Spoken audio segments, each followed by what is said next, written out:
All right. Hey, Vikings fans, welcome in to another episode of the Skol Hop. I'm Evan. And I'm Austin. We're just a couple of dudes from Iowa. We like drinking beer, talking about the Vikings. Yeah, we do. And tonight is episode 61 of the Skol Hop. And we started off, obviously, talking about that big Vikings-Jets win over the Jets in London this past weekend. Yeah, the Vikings are 5-0. Yeah, it's amazing. Man, that feels really good to say. But we got into a little bit of a debate.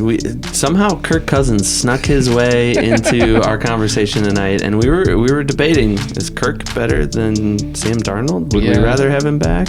I don't know. You'll have to tune in and check that out. For some reason we just can't let Kirk Cousins go. But also with the bye week coming up for the Vikings, we do take a look ahead for the rest of the season, maybe revise our win-loss totals, and how the Vikings stack up in the rest of the NFC North. We also talked about making a slight revision to the Wheel of Purple Punishments if the Vikings make the playoffs, which they're currently on the trajectory to do. You'll have to kind of follow all the way to the end for that one. But could be some interesting things happening with that. For sure. Grab a cold one. Join us for episode 61. Skol. Skol.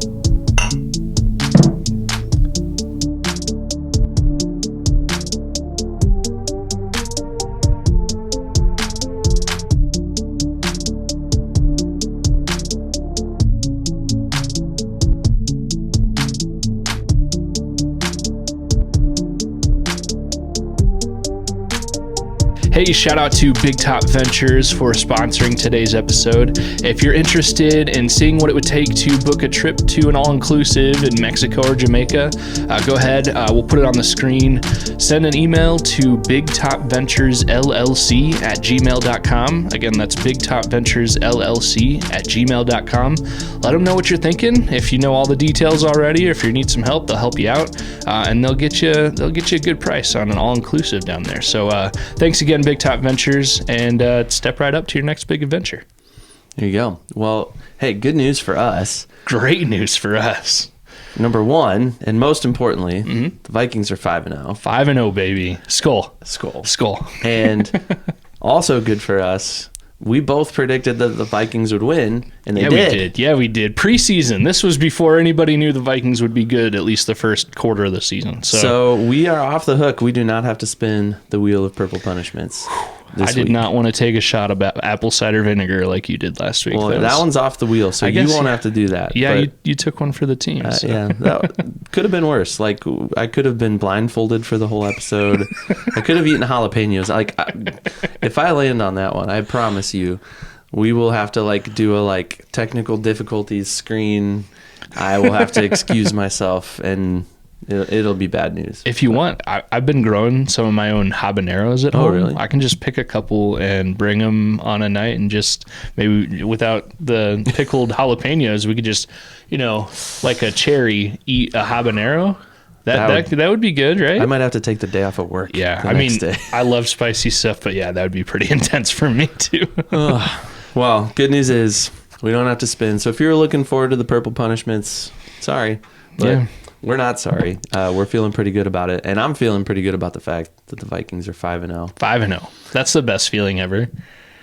Close to that, though, is enjoying a good beer. Oh, yeah. And I brought some beer tonight. You introduced me to Keg Creek Brewing. I just found it a few episodes back. And, of course, you told me that they had a red.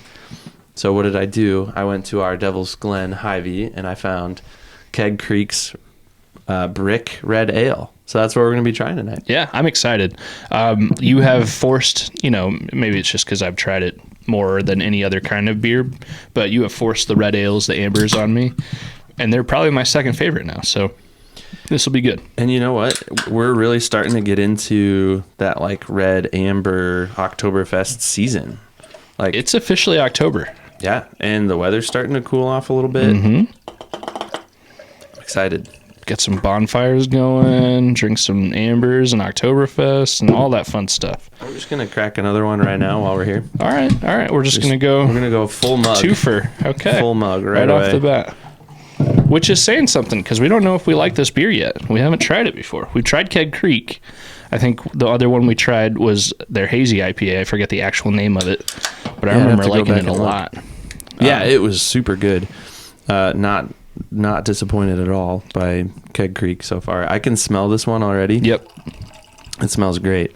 What did we have from Keg Creek? We had their Midwest Haze. Yeah, there you go. Back on episode 56. Okay, so 5 episodes ago. Yeah, go check that out. It's been a hot minute. But yeah, Keg Creek, thanks for brewing some good beer. And I'm excited. I've been tempted. This one's been sitting in this fridge right behind you for a few weeks now. And I could have easily come down here and just replaced them with... For all I know, you have. This is like the second or third of this 6-pack that you've got because you've had to replace it. I would never taint the beer segment on the Skol Hop. I appreciate you, Ev. So this is a raw and real live beer review. Oh, man. I need to be careful with my Skol here because... yeah, we got these pretty filling full. it up. That's to the top. And these are what, 20? No, they've got to be 24-ounce mugs. All right, light Skol. Skol? There it is. Okay. It's the wimpiest Skol ever. That's a good one. Dude, these are ice cold, too. Yeah. Oh, my gosh. These are... Perfect temperature. Yeah, so pretty dark in color. Yeah. And compared to some of the recent dark or amber beers that we've had, pretty hazy. You're not seeing through it. Head retention wasn't quite there, but I mean, we did fill it up to the brim and kind of let it slow. So that's probably on the way we poured. Nice, refreshing flavor. You know what it kind of reminds me of? What's that? This is more of a beer version of the Caramel Apple Fandango. I feel like we've said that about every beer we've had since the Caramel Apple Fandango. I don't think that. This though has the hint of caramel. Like you can I can taste the caramel in it, and it's not as intense as the Caramel Apple Fandango because of course that just tastes like that one's a sour caramel apple sucker. Can you tell we like that Caramel Apple and Fandango? Because we've literally mentioned it every week since we've had it. We need to get it at least. I want to get it at least once more before fall is officially over. I got it for my wife, Miranda. She had one and she said it's not gross, but that's about the biggest compliment she will ever give to a beer. If she says it's not gross, then oh my goodness, that's the best beer in the world. But enough talking about a different beer. Keg Creek. The Brick Red Ale. This can art is really cool, right? Too. Brick Red Ale. Yeah. It's really good. It's a refreshing beer. It might help that we had these pretty well ice cold. Probably perfect setting for these. Yeah, I mean, beers. I feel like red ales are just beers in the best way possible. I like it a lot. Keg Creek, you're 2 for 2 on the beers that I've had from you so far. I'm really glad that you started showing up in our local Hy-Vee. Yeah, good stuff for sure. And if I see more Keg Creek, I'll probably pick up a 6-pack and throw it in the fridge. Yeah, that's stuff. probably a good plan. Well, we gotta talk about this Vikings dub. It wasn't pretty. They've had uglier wins, but it was a win. Yes, and now they have a bye week, and things are just looking up. Yeah, for the Vikings. It almost doesn't feel real. Like if you're a longtime Skol Hop listener, about this time last year, every episode I was saying things like, this is so frustrating. It's the worst. And I would go off on like a random tangent every episode. Remember that? I had like a month where every episode I just went off on at least like a 5-minute tangent.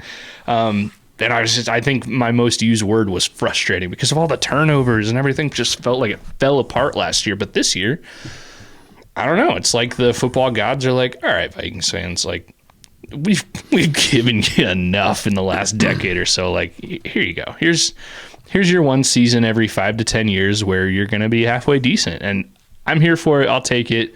Every win feels like, it's borrowed time just because of Vikings history, but they're playing really good. Even the games that were like, man, this team's really frustrating, even though they win everyone, they're still really good in all these games. Like, it's just nice to enjoy it and to see all the tweets from other fandoms like, oh, the Vikings aren't real. When the media's finally taken a turn, like, yeah, like what's Sam Acho? I don't know. He's going off on social media like, hey guys, the Vikings are real, and it's really fun to watch. And so there's my tangent, just like, oh my gosh, I can't believe this is fun and it's awesome and it feels real.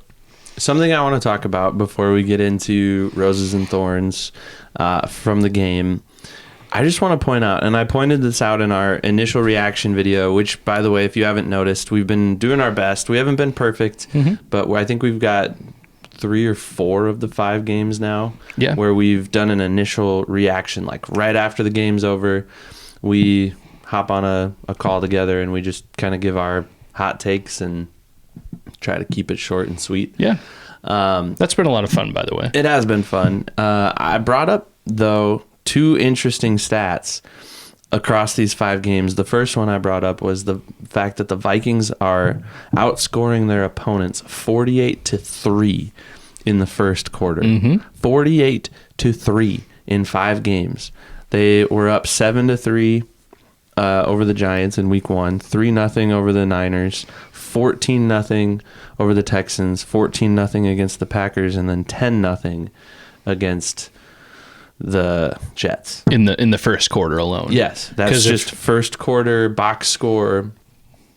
And the other thing to note with that is the Vikings haven't trailed since they were down 3-0 when they fell behind to the Giants early in the first quarter, and they haven't trailed since. Yeah, that is just mind blowing. Yeah. And did you see the graphic that came out today? I don't know which network posted it, but they posted all the other teams to have started out 5-0 and not trail for more than X number of minutes in their first 5 games, and all of them either went to the Super Bowl or won the Super Bowl. Yeah. It's crazy. And I don't think it was started out 5-0. Now that you correct, it is the having not trailed or the least amount of time trailed through the first 5 games. There were some elite teams in there, like the 2009 Saints and the 98 who was it? Not the 98.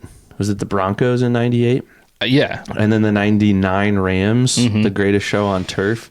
Like, you had some outstanding teams in there that are just, it's like rarefied air that the Vikings are in right now offensively. And that's after a really kind of a tough game offensively, where you scored 1 touchdown on offense, and it was by CJ Ham, your fullback. Yeah. You had a pick 6 by Andrew Van Ginkel, who's on pace to like destroy the franchise record for pick 6s, and then 11 of your points came from your kicker. Yeah, how about that? Will Reichard. Will the Thrill. He isn't coming. He's here. Will the Thrill is here, and he's dominating. He's perfect so far, and I'm kind of terrified of it. You asked me in our recap video, like, do we want him to miss one just to get it out of the system? No. No, stay perfect. That whole idea of missing it just to get out of your system, I'm not saying you're a loser, but that's a loser mentality. We're not losers anymore. Well, the Vikings are not losers. I didn't say that I wanted him to miss one. Dustin actually said in our interview, and I'm not trying to throw Dustin Baker under the bus here either, but like, he kind of said, yeah, I just want him to miss one so that we just can to knock the cobweb, get him back down to earth a little bit, which I can respect the opinion for sure. Oh, 100%. I'm mostly joking when I'm saying that's a loser mentality, because like, I can get behind the like, okay, pressure's off. Like, I already missed one. If I miss another one, that's not the end of the world. But like, no, just foot down on the gas pedal in all aspects of the game, including Will the Thrill, who is here. He's not coming. He's here. Well, and the Vikings have done that in the first quarter. Like I said, 48-3. They've outscored their opponents through 5 games, 48 points to 3. And then the other amazing stat that I kind of uncovered, and it didn't take me long to uncover this, but the biggest lead that the Vikings have held on average in these games is over 21 points. That's wild. Yeah. Like, this is just not something that we're used to, especially with Kirk Cousins. And you watched Kirk Cousins on Thursday night make this miraculous comeback and win the game for the Falcons, which, cool, good for him, pat on the back, like, good for you, Kirk. But boy, am I glad that we're not in that situation this year where we've got to be on the edge of our seat, like, oh, are we going to win these games? No. We've been up by 21 points on average at our best in those games. I say our, like I'm a part of the team. I know that annoys you. And I do it too, which is the most annoying part of me being annoyed by that. But anyways. And we've outscored our opponents by 1 million points to basically nothing in the first quarter. So I think Kevin O'Connell has something figured out. You get up early, you keep the pedal to the metal for a while, and you try to rack up as many points as possible, and then you just let Brian Flores and that defense ball out, and see what happens. Yeah, I will say to that point, and not to completely like say the opposite of what you just said, but I think you'll agree with me here. It does seem like in every game or a lot of these games, there's a point where even the offense and defense, the whole team kind of goes into cruise mode or coast mode, and they take their foot off the gas pedal. And that's when you let the Packers come back, and score 29 points to your 3 points. That's when the Jets are in a position to, have a potentially game-winning drive at the end of the game, if not for Stephon Gilmore, which best $10 million the Vikings have ever spent, other than the Sam Darnold $10 million. But I think that's something this coaching staff, and I don't know if it's active decisions by them to kind of go into coast mode or cruise mode or maybe try to bleed the clock as much as possible, but they got to figure that out, because whatever they're doing, they're cruising too much. They're slowing down too much, and maybe it is, you got to give credit to the other teams for being good NFL teams as well. But I don't know, man. They always start off so good. I think if you don't look at just first quarter, those like beginning of the game leads are even bigger this year. Like they were up 17-0 to the Jets, at one point in the game. To the Packers, it was 28-0. Like they've had huge leads. And then for whatever reason, at some point, kind of slow down and then tighten it up. Usually win the game. Well, every game this year, they've won the game. But that is my biggest concern so far, is they need to figure out this whole coasting mentality and cut that out. So without looking at my stats, I can't read it. So in which game have the Vikings held the biggest lead? Wasn't it with the Packers? It was the Packers. Yeah, 28-0. Nothing. Yeah. What game have the Vikings held the second biggest lead on the season? Oh man. I'm just being facetious now, but I mean, was that the Texans? It was the Texans. 34-7 is what it ended. Yeah, it was a 27-point lead. Yeah. At the end. Yeah. And then interestingly enough, the third biggest lead was 22 points against the Giants in week 1. Yeah. So the the Niners and the Jets, those have been the closest games. It was actually a 13-point game at one point against the Niners. Mm-hmm. So yeah, it's a lot of good, a lot of fun stuff. And I think as Vikings fans, there's that quick tendency to be like, everybody's told us we're not that good. Everybody says, they're going to drop off at some point. We've seen these hiccups in the middle of games where it seems like they're slowing down. So are we seeing the cracks starting to form in the foundation? I think we're just scaring ourselves. I think because then for every time you see those, like, they're not doing that great, you see these crazy stats where it's like you said earlier, in the history of the NFL, they're amongst some of the best teams in history when it comes to not trailing for it's less than 3.5 minutes of game time the whole season they've trailed. It's not much. Yeah. It's like you see that, and you see the other stats where it's like, the only other 3 teams in history that have ever done what the Vikings are doing won the Super Bowl that year. It's stuff like that. And maybe Dustin Baker is the king of finding those crazy stats, but like, those are the stats that are like, okay, this team is good. And honestly, I think if they can kind of figure out that momentum issue that they've been playing around with, the only thing that can really hinder the Vikings so far is injury. Yeah.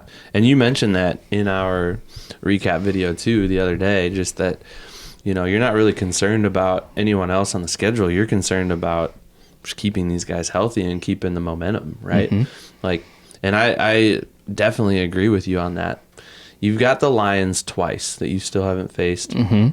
The Bears, they could be a little frisky. They've shown flashes. I think the Bears, every game this year, the next game they look a little bit better. Yep. And they just demolished the Panthers yesterday, too. Well, that's not saying much. I mean, it's not saying much, but it's still another NFL team.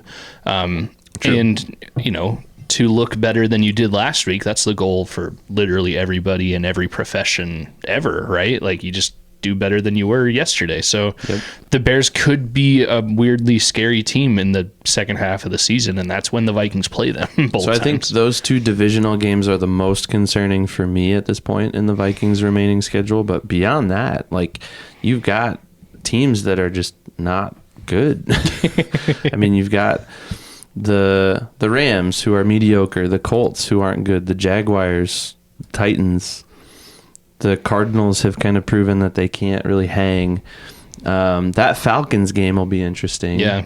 The Seahawks, I think, was more interesting about a week ago until they lost this week, and then it's kind of like, well, maybe. But then, it's only just 1 week for some of these games.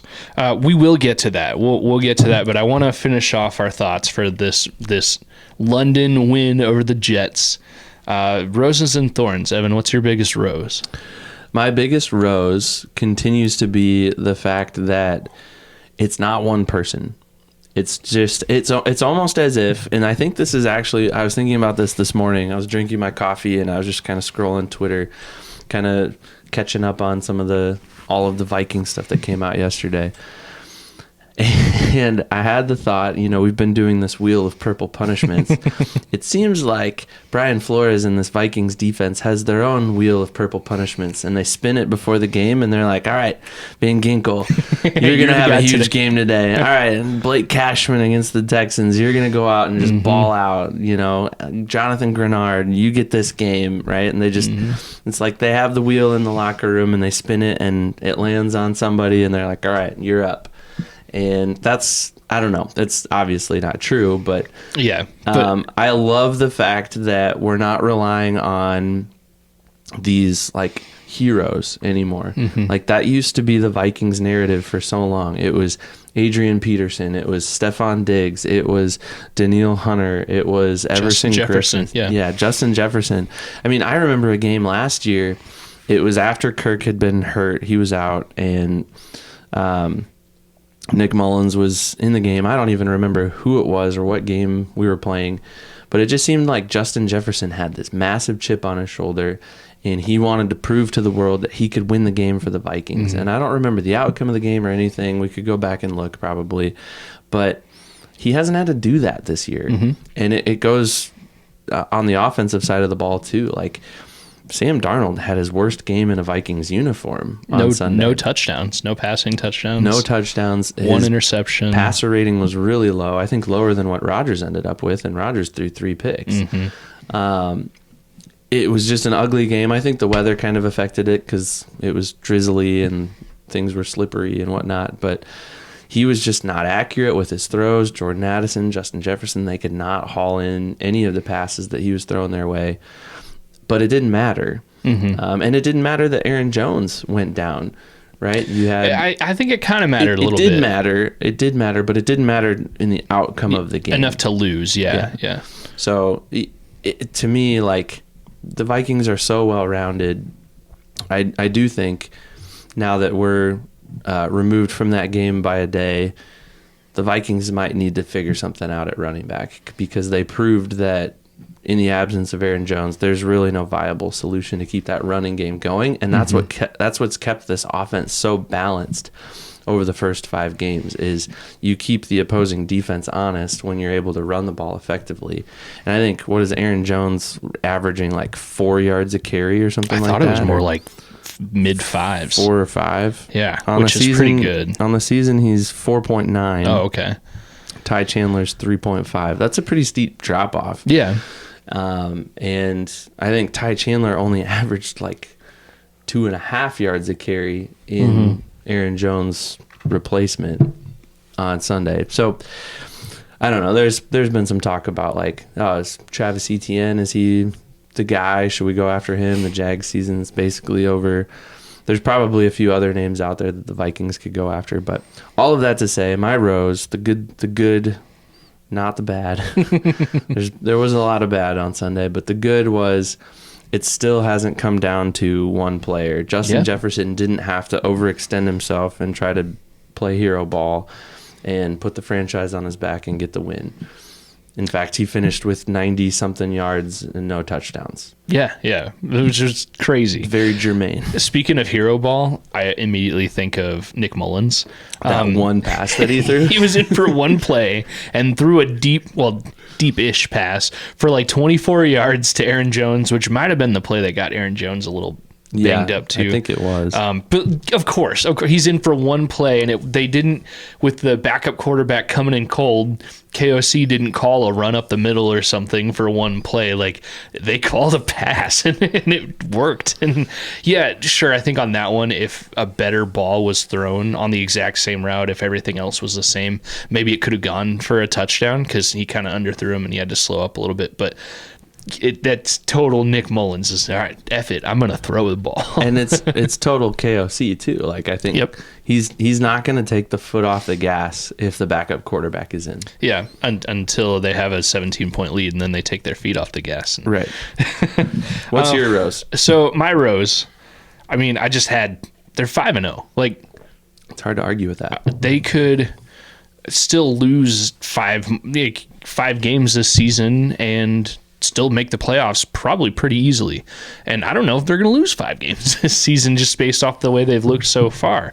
And we could talk about that a little bit later. I've actually kind of predicted how many games I think they'll lose. But they're 5-0. I did have an honorable mention of a rose that this might be the last game Aaron Rodgers plays against the Vikings.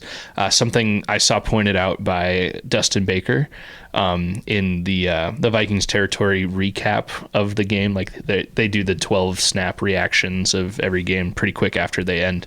And one of the things he says is, yeah, this might be Aaron Rodgers' last game against the Purple. Theoretically, it could be. And that kind of feels good to know, like, we might not have to deal with Aaron Rodgers anymore. And it was a win. So there's nothing as a football fan that brings me more joy than watching that man be frustrated on the football field. It was really entertaining to watch on Sunday. The fact that they struggled mightily, but this will transition me to my thorn. My thorn was that we continue to put these teams, specifically the last 2 weeks, the Packers and the Jets.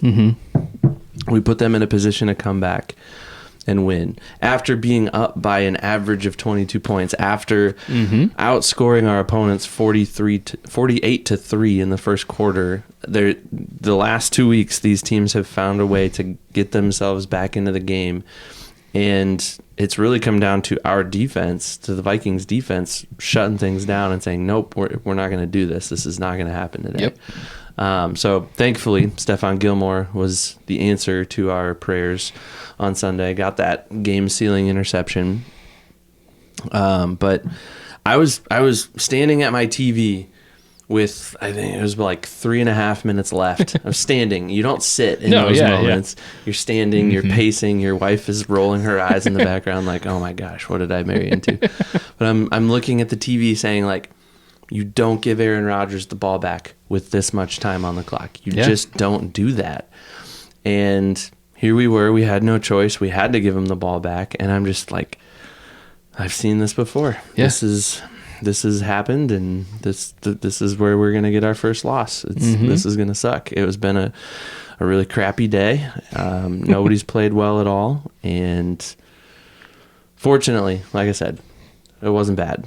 But that's still a thorn, and I think it's something that over the bye week the Vikings have to address. They have to figure out how to get the lead and keep the lead. And you've pointed it out as well, not get soft in the middle of the game, not find those moments where they can just kind of, relax for a minute. No, keep the foot on the gas, keep going, blow teams out. Teams out. We were just talking before we started recording, because the Saints are playing the Chiefs on Monday Night Football right now, and we looked back on the first 2 games the Chiefs played. They had like 85-something points. The Chiefs or the Saints? The Saints. Yeah. They were an offensive powerhouse. Granted, they played the Panthers and the first Cowboys. game was the Cowboys, which they're not, the elite of the elite, but they're still not awful. Yeah. So, anyways, that's going to be my thorn. What's your thorn? Yeah.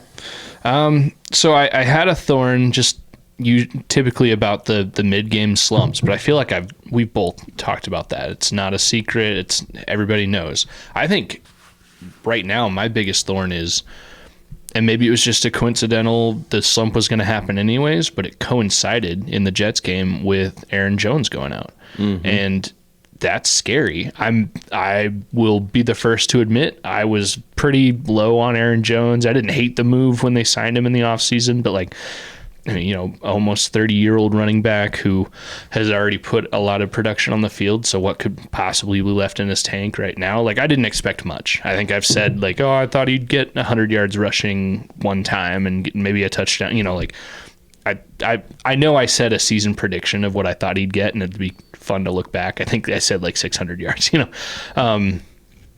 But he has, I'm glad to say he's proven me wrong. He's over halfway there. If you really said 600, he's already... I think it was like 600 and then like 4 touchdowns or something like that. He's at 350 and a touchdown right now. I made my prediction in one of our Dustin Baker episodes, so that'd be probably not horribly hard to figure out. But yeah, he is proving me wrong as long as he stays healthy. And I guess that was my main point. Like, he's not going to be healthy all season. He's a almost 30-year-old running back. And it does sound, from what I've seen on Twitter, that whatever held him out, he was already kind of hurting a little bit, and then he tried to go and against the Jets, and then ultimately it was like, we'll pull you. It's not worth trying to injure you more just for one game. So it does sound like he should be good to go by the time they play the Lions after the bye week here. So hopefully it's nothing too serious, but this offense really took a nosedive once he was out of the game. They stopped being able to do things, and it's not for lack of trying, because Sam Darnold threw a bunch of deep ball attempts. And I heard something on the radio from Ron Johnson on KFAN about that too. Something like the Jets are pretty susceptible to those deep ball attempts. And the Vikings this season, they've been really good at those short passes, those mid-range passes. Darnold has had a few first downs on his legs when things kind of break down. You saw that a little bit early in the game against the Jets, but then that went away completely about the time Aaron Jones went out. I don't know if that's a correlation, but Ron Johnson on KFAN seemed to think it was more of a game plan thing that just didn't work out. Usually those deep balls against the Jets on like second down or whatever Ron Johnson said the stat was, but usually those are pretty decent, and they just didn't work out for the Vikings. Anyways, all that to say, 10-minute explanation of a one-word answer, two-word answer. Aaron Jones, he's my thorn if he gets injured. And when you don't have your guy, though, like, and we saw this last year too, because we didn't have the presence of a powerhouse running back. We had 2 number 2 running backs. Maybe. Well, I'd argue that Cam Akers was the closest to a number 1 the Vikings had. Yeah. And they wouldn't put him in the game. Yeah. When Aaron Jones goes out, and I think you're right. I think he's not going to be extremely durable. And you watch him get hit, and you cringe every time, because you're like, oh gosh, I hope he's not hurt this time, you know. But I think we're going to see more of this throughout the season. I don't think this will be the first time that he misses significant playing time. And I think the Vikings will want to save him now that they're on the trajectory they're on. They'll want to save him for a deep run in the playoffs, because I think Kevin O'Connell can see they need him. They need him there, and they need to be able to balance this offense out. Sam Darnold is not a Kirk Cousins who can throw for 500 yards. Yeah. He's just not that guy. And I will say about Kirk Cousins too, and sorry, I'm totally walking over you, and I do apologize. I'll allow it. So I was on a guy's trip with some buddies over the weekend, and it started on Thursday night, and we were watching the Falcons game. And as they were playing, it just dawned on me, like, everything Kirk does, even if he throws a 50-yard touchdown, it just looks like he's trying so hard. Like Aaron Rodgers, how many times have we seen him just flick it and it's an 80-yard touchdown, and he's just like, oh, I guess it worked, okay. And yes, Aaron Rodgers is one of the greatest of all time. But like Kirk Cousins just looks like he's forcing every inch he gets, and maybe we felt it and we just never really saw it until he was in a different uniform. But so I think Sam Darnold can look more like it's easier, a little bit more well-rounded. But yeah, Kirk Cousins, I think we're just used to a quarterback trying to put everything on his back. I'm sorry, I interrupted you. Keep going. No, the point I'm trying to make is just simply that I think Sam Darnold, more than anybody, needs Aaron Jones. Because like the point I just made is that Sam Darnold isn't Kirk Cousins. Kirk Cousins has a football acumen that I don't know that many players in the league have right now. He understands the game on a very deep level, deeper than I'll ever understand. He can read defenses very well, and he can get the ball accurately into a receiver's hands really well. Oh, yeah. Yeah. I would say in terms of being a passer, not in terms of being an all-around quarterback, not in terms of being an all-around good football player, but just in terms of being a passer, Kirk Cousins is head and shoulders above Sam Darnold. I think Sam Darnold, right now, the success we're seeing out of him is a product of having a really good head coach who is a quarterback himself, who's calling really good plays, and Sam Darnold is just making the best possible read in the moment. And I think Kirk Cousins is very different in that. Kirk Cousins still had Kevin O'Connell calling really good plays, and he was also being put in good position to make good throws and make good reads. But I think Kirk had a much better view of the field and also a view of the game. We didn't see a whole lot of Kirk taking sacks. We saw a lot of Kirk sacks. Yeah, we did. But before he would get sacked, oftentimes he would try to get rid of it because he was smart, and he knew that if I can get rid of it without getting any sort of intentional grounding penalty or anything like that, it's going to be better off for my offense. I don't know that Sam Darnold can compete with Kirk Cousins that way, and don't hear me say that I wish Kirk Cousins were back, because I love what Sam Darnold is doing right now. But coming all the way back to the point I originally made, if we don't have that running game to back up Sam Darnold, and Sam Darnold has to throw 50 times a game, I don't think that bodes well for the Vikings. It didn't bode well for the Vikings when Kirk Cousins was doing it. And he had to do it all year last year until he tore his Achilles. So half the year. So, yeah. But, yeah, we need a solid running game. I'm a strong advocate right now. If I had a blank check and I could give it to Kwesi and just say, go get your guy, I would do it. 100%. Well, things change a little bit when you're 5-0 and a run seems possible. You're more willing to mortgage a little bit of the future draft picks or things like that. So it'll be interesting to see if they do make any moves. I think they definitely should if Aaron Jones is hurt now and if he's going to miss some time. But yeah, I don't know. I'm gonna go back a little bit. I'm gonna disagree with you. You should disagree politely. with me. I still love you, but I think if everything was equal and we could magically flip a switch and have Kirk Cousins on the team instead of Sam Darnold, like, I'd still easily pick Sam Darnold right now. Really? Easily. To be clear, that's not the point I was trying to make. No, I know. But just what I was saying earlier, how everything about it just kind of dawned on me that it just seems like everything good or bad Kirk does, it seems like he's trying 100% more than everybody else has to try. And I agree with you. He probably understands the game extremely well. We've seen it. He's proven it. He could probably make for a really good offensive coordinator. He's a good football mind. But I wonder if he's going to be a heck of a coach. I think if he wants to be.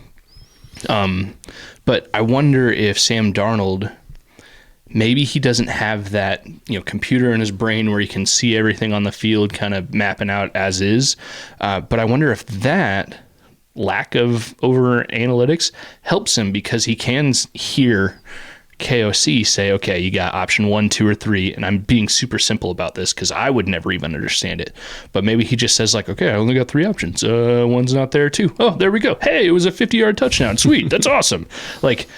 I don't know. I think the mixture of KOC and Sam Darnold, and potentially even in the future, which we'll get hopefully, the mixture of KOC and JJ McCarthy, is better than the mixture of KOC and Kirk Cousins, because you got 2 elite minds going, and there might be some little friendly, arguments going on and difference of opinions. And if you're the guy on the field, you can look up and make a pass, and if the coach says, "What are you doing? I could have had something better for you there," which we've seen, the sideline video of KOC saying that to Kirk Cousins after a failed 4th, down conversion. maybe Sam Darnold doesn't, maybe he takes to something better rather than Kirk Cousins doing his own thing. I think here's the solid take that I'll make right now. Kirk Cousins without a running back. 51-yard attempt off the upright. For No the good Chiefs. for the No Chiefs. good. Watching Monday Night Football right now. I wouldn't know what that's like. Our kicker's perfect, so.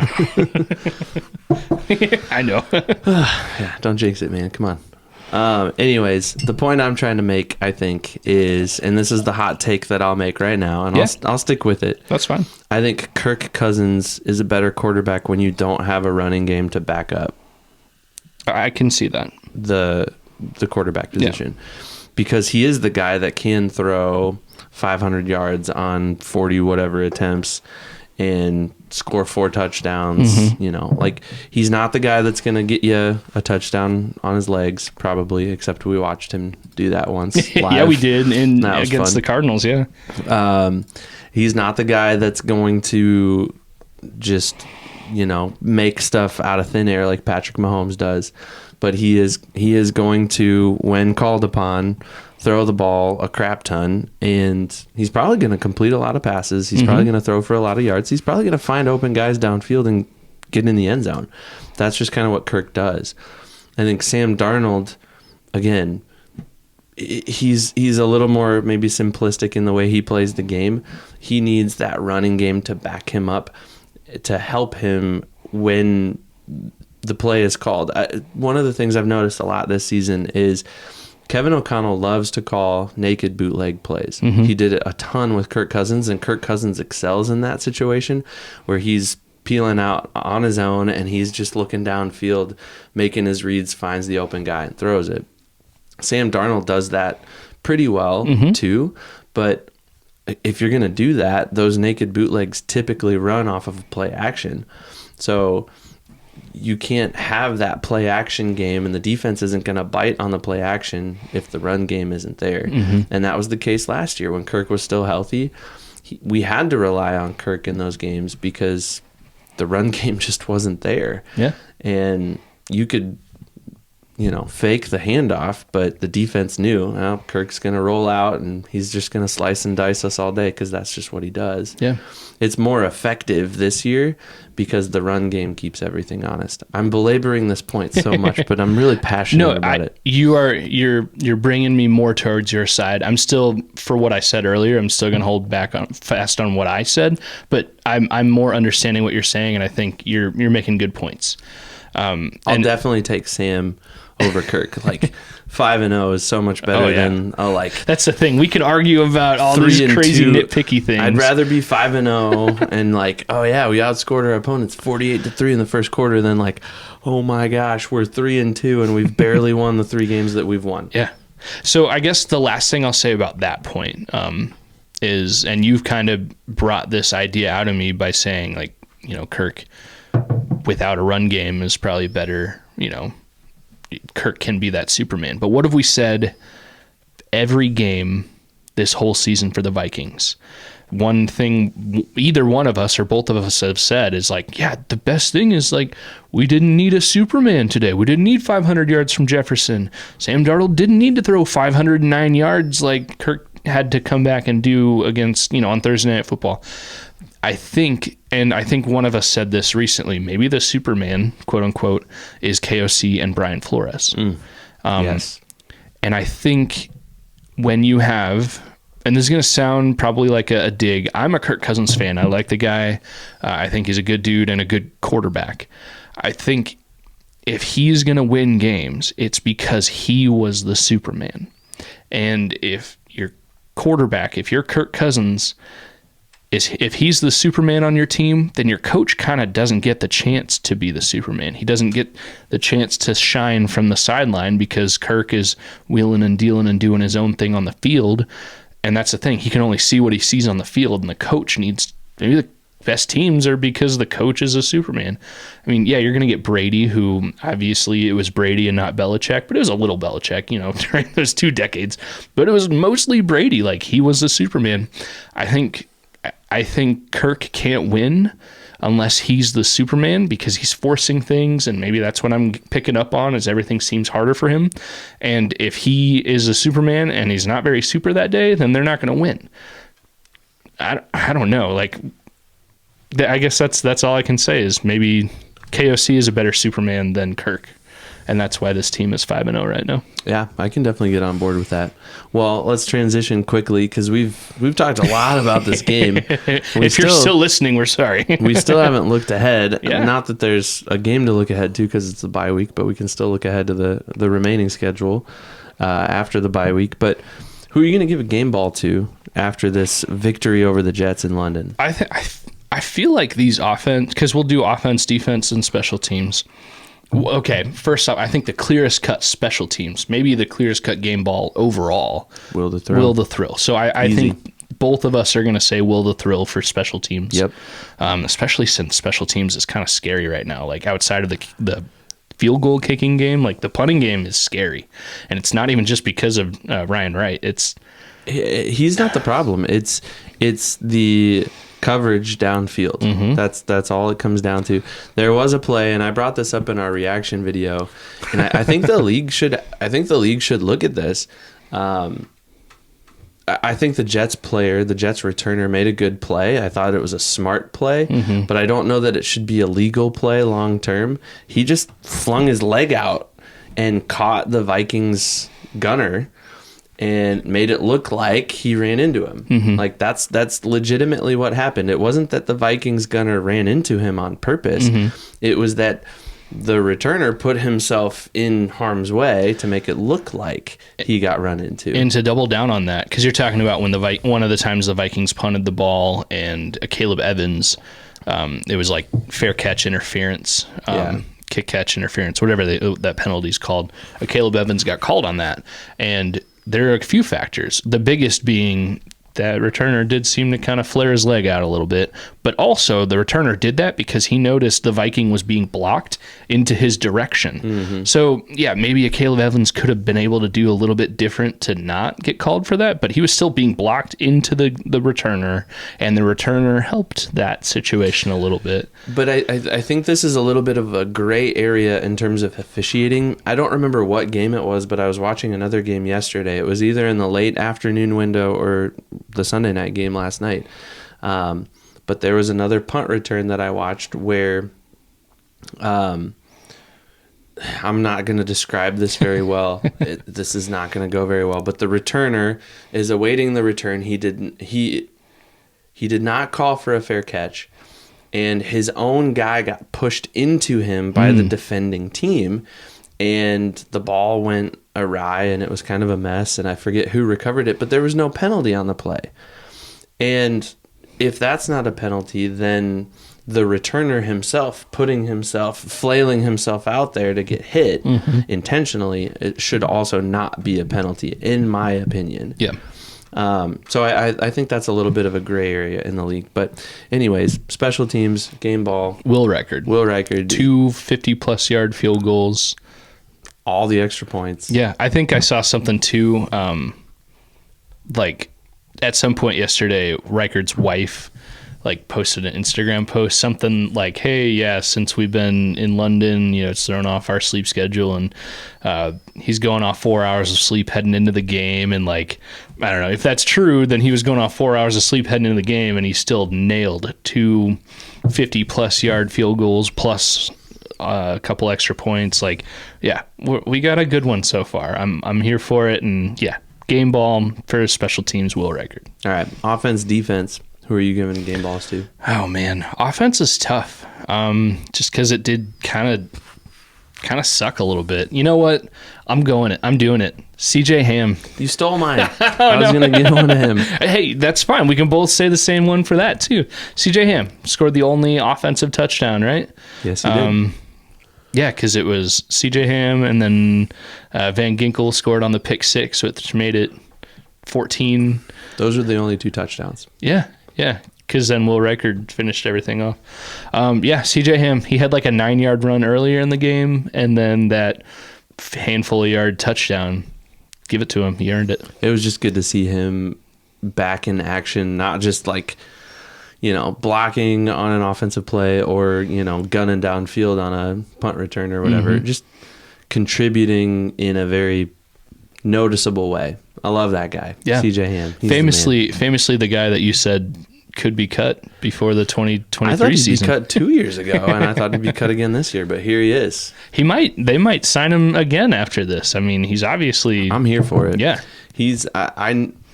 I don't know him personally, but I know people that know him. So I'm 2 degrees separated from CJ Ham. I joked about it because I think you said those exact words like on episode 1 or 2 of the Skol Hop. And I said it then. We need to get him on the show. So right. I think I even said like, hey, breaking news, Skol Hoppers. So at some point we're going to get the CJ Ham on. I'll work on that connection. He might do it. He's a good dude. Maybe not in season. That'd be a pretty tough ask to come on a podcast when you're in the heart of the season. We can get him in the summer. It's the bye week, though. I don't know. Maybe Twitter is a thing. Hey, yeah. CJ Ham, come on the show.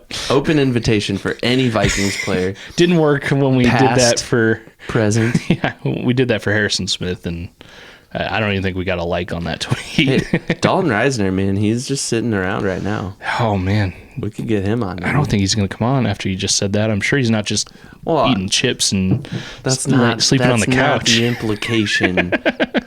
He's injured. He's working his way back. He could come back soon. He's not playing. He could. All right, defensive game ball.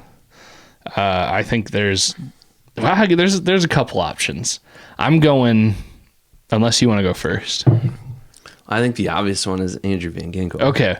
That's who I was going to go with, but there's another clear-cut option. Okay, I'll take Van Ginkel. Who are you going to take? Stephon Gilmore. All right. He had the game-sealing interception.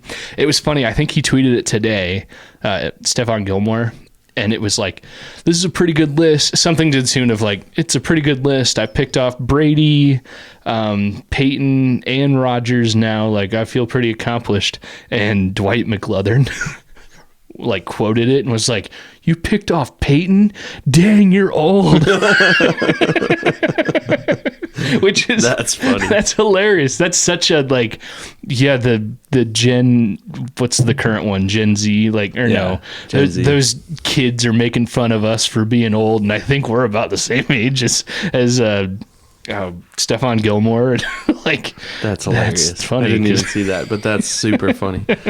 Yeah, we should retweet that because that was pretty funny. No, I agree with you for sure. Van Ginkel gets my game ball just for the pick six and the fact that he's got 2 in 5 games, 2 pick sixes. Yeah, and I don't think Harrison Smith has more than 2 pick sixes in his career. I don't know. Does he have more? I think he's got like 6. Like, because for a while he was on the brink of breaking the Vikings record. That's something we can look up too. You should look that up. But anyways, I found that tweet. Stephon Gilmore said, okay, this is a list I picked off Brady, Peyton, and now Rodgers. And Dwight McLeathern. Vikings, is he on the practice squad or is he a 53-man guy? I think he's a practice squad guy. Either way. Rookie Viking cornerback said, Peyton, bro, you so old, and then 3 laughing, crying faces. That's phenomenal.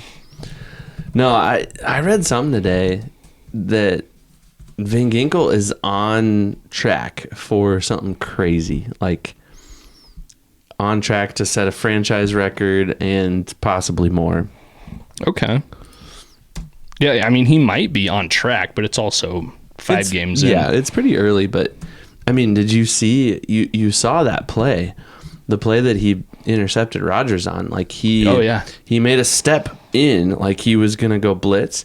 Then he kind of hesitated for a second and then he dropped back. And then all of a sudden the ball was in his hands and he had Aaron Rodgers, a Hall of Fame quarterback, arguably one of the best quarterbacks to play the game, completely bamboozled. Yeah. Like I've watched the replay so many times and it's mastery. It's artwork. It's just like that guy gets it. And Brian Flores put him in that position to make that play. It's just like, Brian Flores is the reason Van Ginkel is on this team right now, and it's working perfectly because it is a peekaboo. He just like kind of, I'm blitzing. No, I'm not, and gotcha.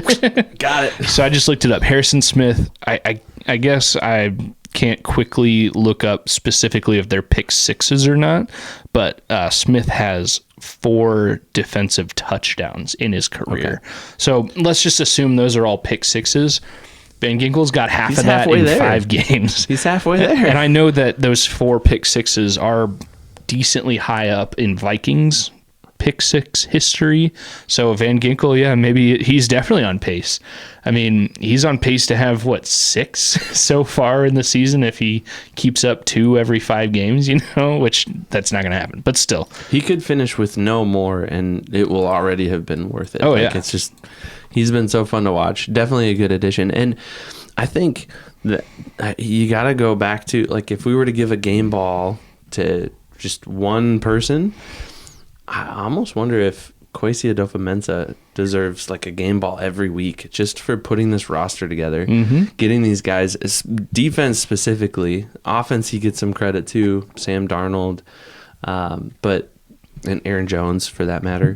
But man, the list goes on defense. Harrison Phillips a few years ago, Jonathan Grenard, Blake Cashman, Andrew Van Ginkel, Stephon Gilmore, Shaq Griffin. I just named 6 guys within the last 2 or 3 years that have been brought in. Most of those guys were this last year, and they have revolutionized this defense. And you got to know Brian Flores is I want this guy. I want that guy. Go get him. I coached him over here. I coached him over there. Bring him in. Let's do this.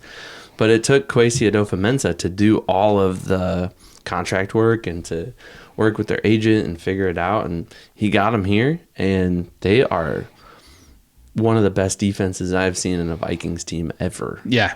And statistically, they're proving that point. Just to belabor this talking point even more, I think for that reason, I've heard specific stories on the radio and stuff about how Flores had a direct hand in signing a handful of those guys that you just listed off, plus some more. And I think Brian Flores, which is a good thing, it's not to undercut Kwesi at all, Brian Flores has had a major hand in shaping not only the system, but the personnel of the Vikings' current defense. And for that reason, we heard from Dustin Baker that Flores is highly compensated. I don't think that information is out there as easily as you can find player salary information. But if the Vikings could somehow convince Flores, and maybe it's not even in his hands to make this decision, to stay with the team for a while.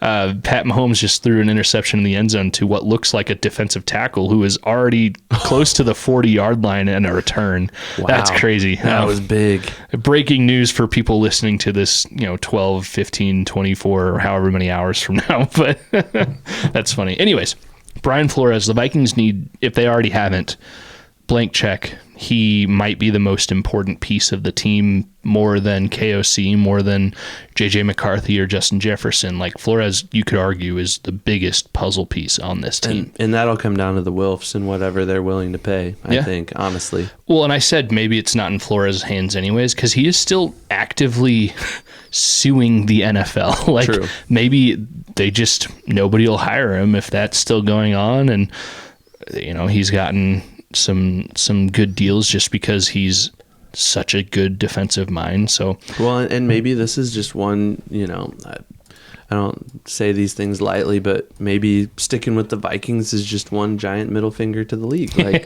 No, you don't want me to be a head coach? All right, I'll just destroy every single team that you throw my way with my outstanding defense. Hey, I'm okay with that. If that's the case and it's working, obviously. Yeah.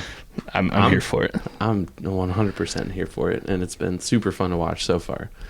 All right, so game balls, we had CJ Ham, we had Van Ginkel / Stephon Gilmore on the defense, and then obviously Will Reichard on special teams. I think we did it. I think we belabored, we totally talked about the Vikings beating the Jets across the pond. Didn't have to make excuses for why the Vikings lost because they didn't lose. They got the job done. And now they get a week off. Yeah, they do. And it's a good time to kind of talk about the rest of the season, the rest of the NFC North. So I guess real quick, we don't have to belabor this, but snap snap opinions and reactions, 1 or 2 sentences each for each of the other teams in the NFC North. What do you think about the Lions so far? How they've been and how they'll be the rest of the year? I'll be honest, I haven't really paid attention to the Lions or the Bears, and the only attention I've given to the Packers is the game that they played against the Vikings, where they were down 28-0 shortly before halftime. That being said, going really off of record alone and just the random headlines I've seen, I still think the Lions are a force to be reckoned with. I think they're a well-coached team. They've got a good roster. I'm nervous for those 2 games that the Vikings still have to play against the Lions. The Packers, I'm not worried about the Packers at all. I think the Vikings proved they can handle the Packers. They get the Packers at home in their next game. Not worried about it. I think U.S. Bank will be rowdy. They'll put the Packers to sleep, no problem. The Bears, I still think they could drop a game to the Bears. I think that presents an interesting trap game scenario where the Vikings aren't expecting to lose. They go in to Soldier Field, or they go into U.S. Bank Stadium hosting the Bears, and that could be one of those situations where they find themselves in the loss column just because they're not prepared for what's on the other side. The Bears haven't been great, but they also haven't been a laughing stock of the league necessarily. So Caleb Williams has shown flashes of being great. He doesn't have the offensive line to block for him, and he doesn't have all the weapons that Sam Darnold has at his exposure. But you could argue if they're all healthy, they played some fantasy football over the offseason, and he's got some weapons. But yeah, they're not all healthy right now. So I'm most concerned about the Lions, and then maybe dropping a game to the Bears. That's kind of where I sit in the NFC North right now. Yeah. So I'll agree with you about the Lions. I think the last time they played football, we were recording episode 60 of the Skol Hop last Monday, and they handled business. Didn't they win 42-something last week on Monday Night Football? So they're looking good. You can't deny that they're a good team. I mean, they went to the NFC Championship last year, and they didn't get worse over the offseason. So, yeah, they're probably the biggest threat. Although I will kind of disagree between the Packers and the Bears. I think the Packers, they played the Rams pretty well yesterday, and the Bears beat the Rams a week ago, so maybe that's just the Rams not being great and Packers looking good against a bad team. I don't know, but I think once Love heals up fully, because he's still not 100%, they'll be the second biggest threat for the Vikings in the North. The best part is the Vikings currently have, it could be as much as a 2-game lead against all of these teams right now. The Lions are 3-1, so they were on their bye yesterday. So they have a 2-win lead against the Lions, but they have 1 less game played. I think the Vikings are in a good spot. I think they could split the next couple of games, or the 2 games they play against the Lions, and I think they'll beat the Packers again. But like you said, I think they might fall into that trap and lose 1 game to the Bears, just because they're not going to go undefeated. They're going to have a sloppy game, or the ball's going to bounce not their way once or twice, and I feel like that always happens against the Bears. So, yeah, I think I said earlier that I would kind of say how many games I think the Vikings would lose. So I just said 2 losses right there. I think there's a chance they could lose to the likes of maybe the Titans or the Seahawks. So I think probably 2 losses remaining in the season that you can predict, and maybe 3. Of course, injury could derail that whole thing too. So, yeah, I think we're both pretty much in agreement. Do you think at this point the Vikings win the division? I think they win the division on the trajectory that they're on, of course. I think what's interesting about the Vikings schedule is they go home, away, home in the next 3 games after the bye. Lions, Rams, Colts. You're going to be at the Lions game. Yeah, that'll be exciting. That'll be fun. But when they get done with that Colts game at home, they go on a 3-game road trip to Jacksonville, to Tennessee, to Chicago. And then they're home for 3 games against Arizona, Atlanta, and Chicago. So that's a really interesting stretch there where they're away for 3 games and they're East Coast, Central Time, and then home. I think it's going to come down to those 6 games. Yeah. Like, I think the division will come to those 6 games because they've got, 2 division games. They go to Chicago, and then they play Chicago to kind of, they end the road trip at Chicago, and then they end the homestand against Chicago. And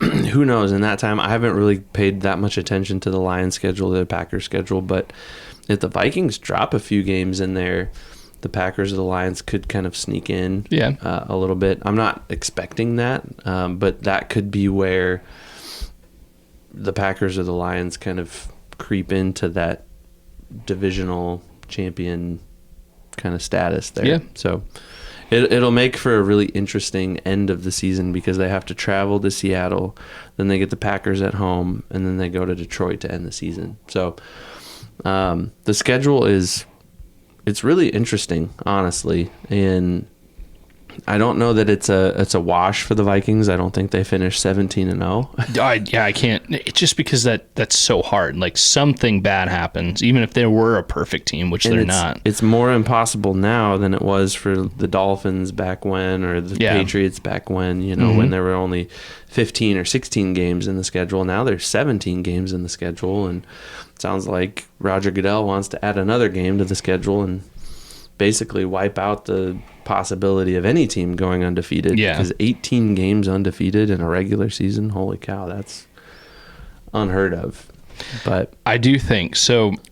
A big, circle the calendar game is when the Vikings host the Falcons. Yeah. I forget which week number that is, but there's 1, 2, 3, 4, 5, 6, 7 games between now and then. I think there's a real chance the Vikings are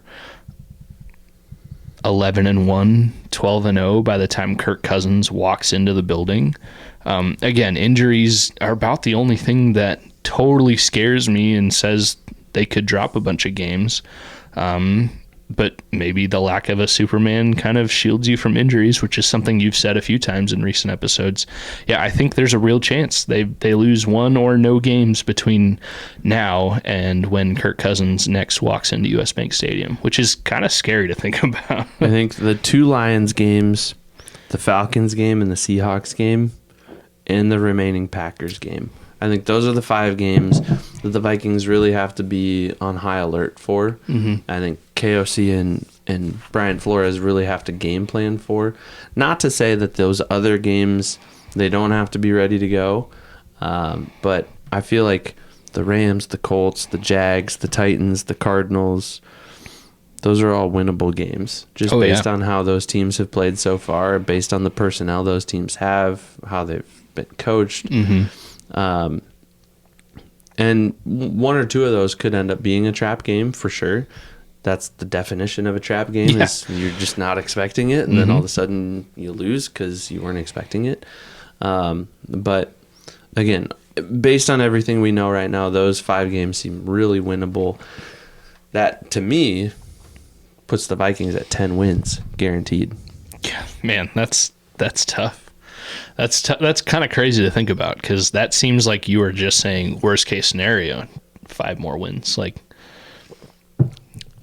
I'm here for it. Let's go. Yeah, it's been a really fun 5 games. Let's hope they keep it up, keep making it fun, because this isn't like 2022 when you're winning every game, but it's a nail biter down to the last second. There's been a couple close ones, but this team is good. So make a hot take right now.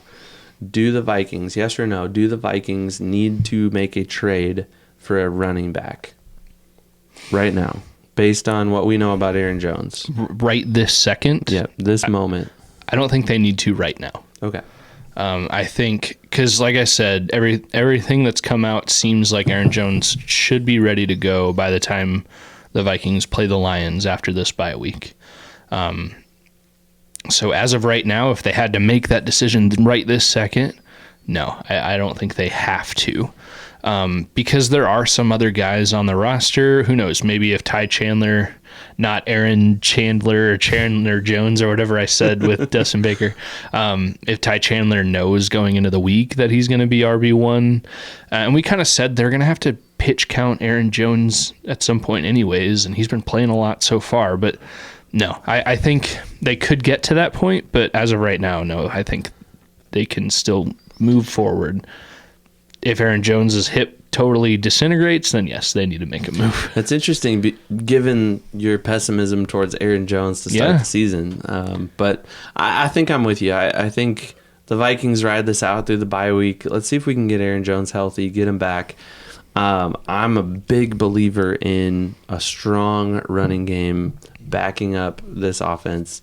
They don't necessarily need to be like scoring touchdowns left and right, but they need to do enough on the ground. We need to move the ball and gain positive yards on the ground in order to keep the defense honest and open up plays downfield for Justin Jefferson, Jordan Addison, TJ Hawkinson. Hopefully he's coming back. Probably not against the Lions. I don't know. Maybe. Yeah, they're saying either Lions or Rams. Yeah, is that what Dustin said to us? That his source was kind of saying, hey, Rams, that's already the plan. So, yeah, 2 to 3 weeks, we'll see TJ back, hopefully. So, yeah, a lot to look forward to, though. And next week, we'll have, the Lions game to look forward to. We won't have to spin the wheel next week because there's no game. Correct. So that's good news. I was going to ask you, 2 weeks off. Are we having episode 62 a week from now, or are we taking the bye off? We hadn't really talked about that. Well, on-air production meeting. Yeah. We haven't taken a week off in a long time. We haven't. And I'm here for it. Let's keep going. Keep going. Oh, so yeah. episode 62, 7 days from now. Let's go. That was going to be my knee-jerk reaction. We got beer in the fridge. That's true. Yeah, Titanka. We've proven time and time again that you and I can sit and talk Vikings football for a long time. I will say, I looked at the recording time earlier and felt like, man, we're blowing through this. We might be done quick, and it was like 32 minutes. And now here we are sitting at like over an hour and 10 minutes, and and we're just now starting to kind of come down a little bit. If you're still with us, we appreciate it. Yeah, we do. If you listen to the end, man, you are a true Skol Hop fan. We should hook him up with a sticker or something. Oh, yeah. Let us know. Send us an email. If you're still here, send us an email, and we'll send you a sticker for sure. Something I wanted to point out really quick, just because I can see it on your screen over there. Our Bettendorf Bulldogs, ranked number 1 in the state right now. There you go. I'm here for that football. too. Another undefeated football team. Let's go. Yeah, undefeated. Skol Dogs. Yeah, so our alma mater, our high school, undefeated right now in Iowa high school 5A football, which is a lot of fun.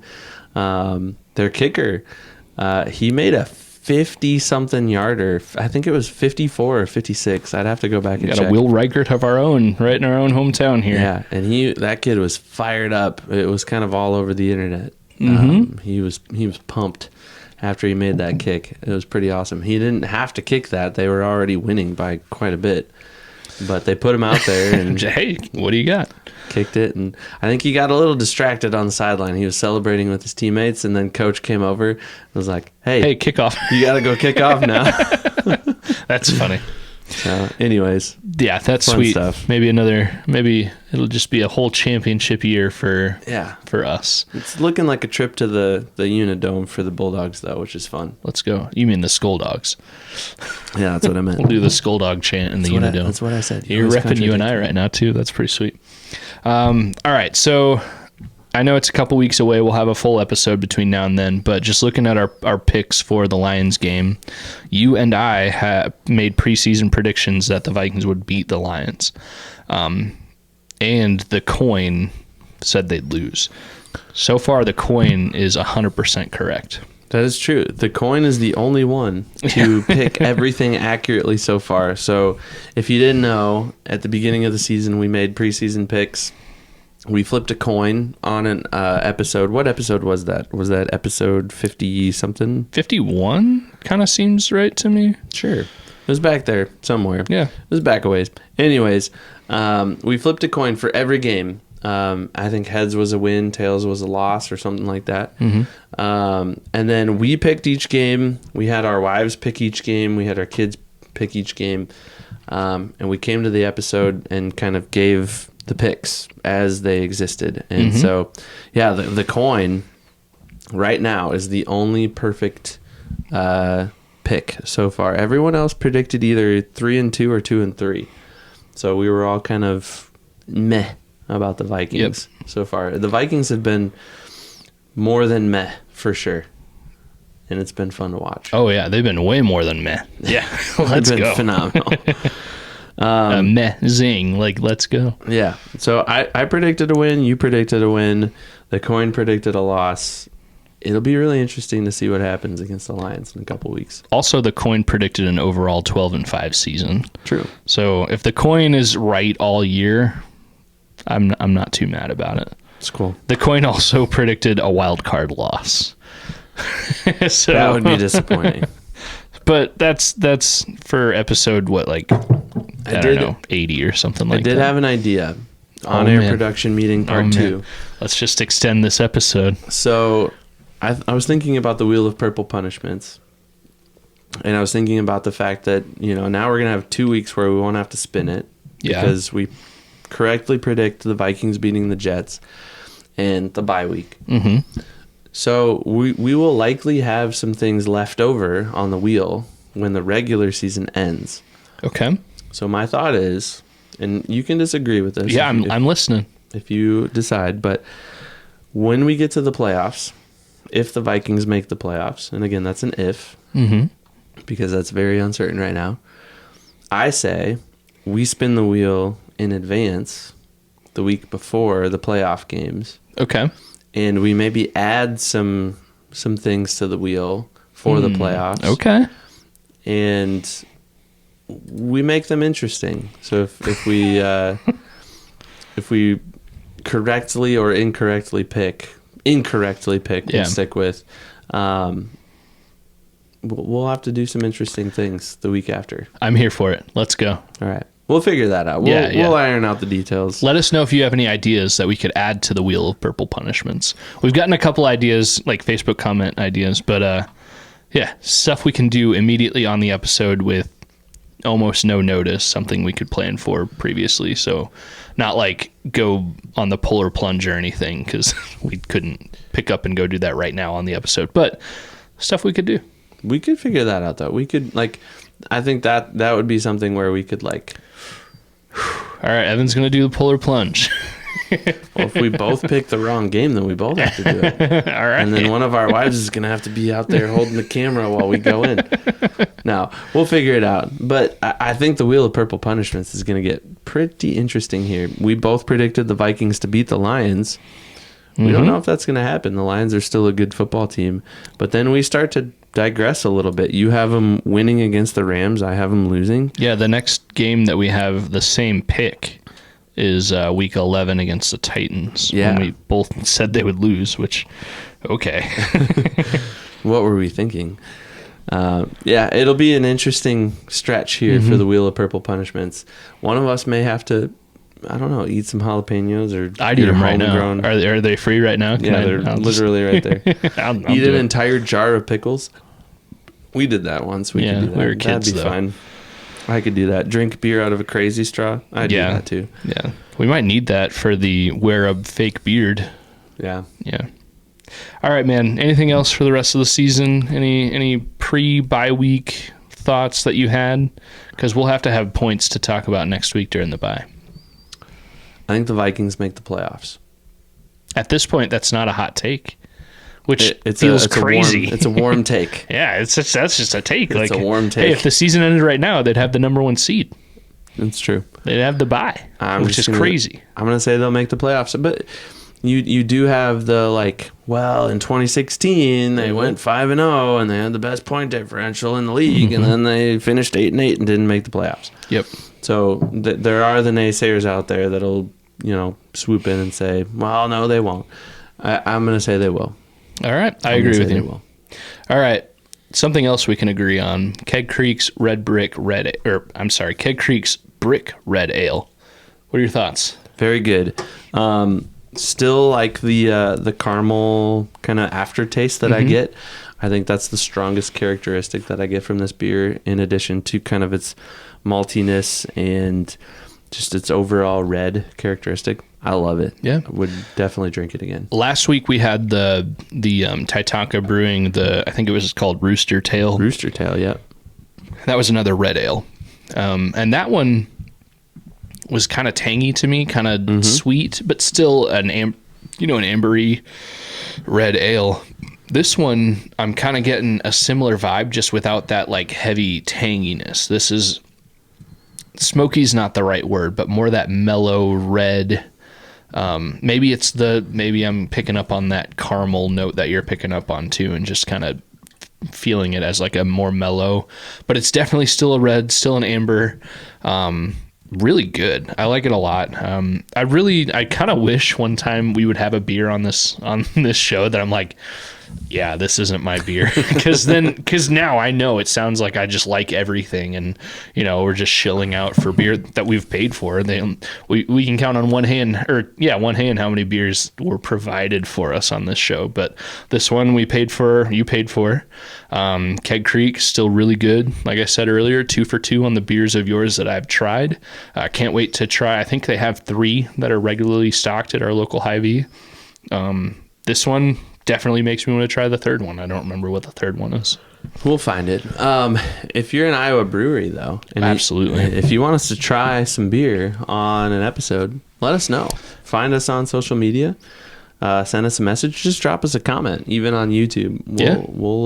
We'll play ball, and we will try your beer. We'll feature your beer, and we'll give an honest review. And we like beer too, so it'll be honest, but we like to like beer too. We don't just like beer; we love beer. We love beer. we wouldn't devote like probably a third of our podcast to beer. I don't know. Sometimes we get pretty heavy-handed on, is Kirk Cousins better than Sam Darnold or Sam Bradford or whatever name I decided to put out there. I'm gonna officially go with we are 2/3 Vikings, 1/3 beer. Sure. That's some episodes. Sure. That's where I'm going to stick with it. We have one full episode pretty much devoted to beer. Episode 50. It's a bye week next week. I mean, it's going to be the rest of the NFL and beer. So if you want to be the official bye week Skol Hop beer, let us know. We still have some time. But either way, I think we would take on like an official beer brewery sponsor. Sure. Yeah, that would be pretty awesome. For sure. We had a recent Minnesota brewery reach out to us and say they want to send us stuff. Yep. We're still not sure how we're going to go about that. I think we can talk about it because our bit is Iowa breweries and Iowa brewed beer. But maybe if a Minnesota brewery sends us beer, we can talk about it. I don't know if we can make it the featured beer of the episode. We can play by ear.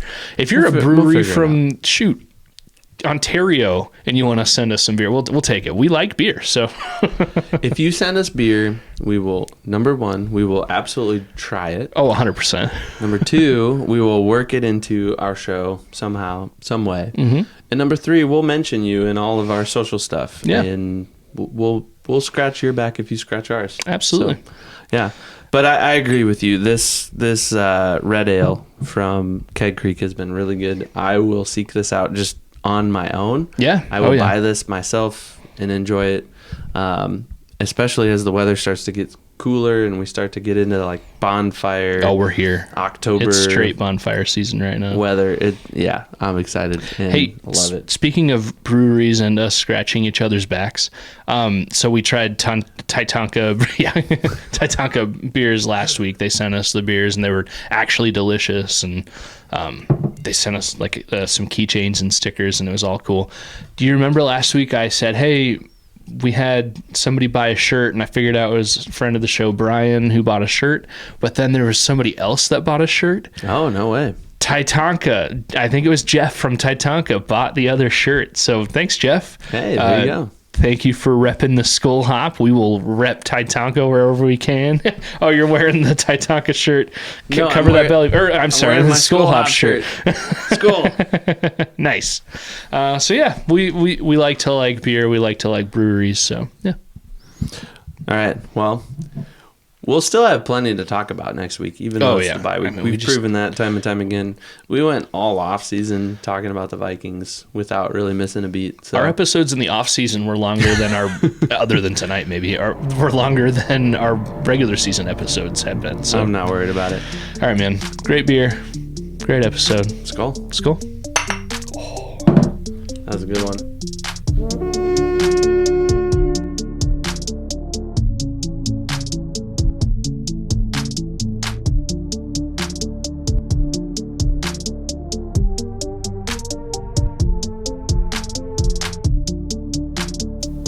Hey Vikings fans, Evan here from the Skol Hop, and we just wanted to say thank you again so much for listening to the Skol Hop, and we also wanted to take one more opportunity to let you know that this episode of the Skol Hop has been brought to you by Big Top Ventures.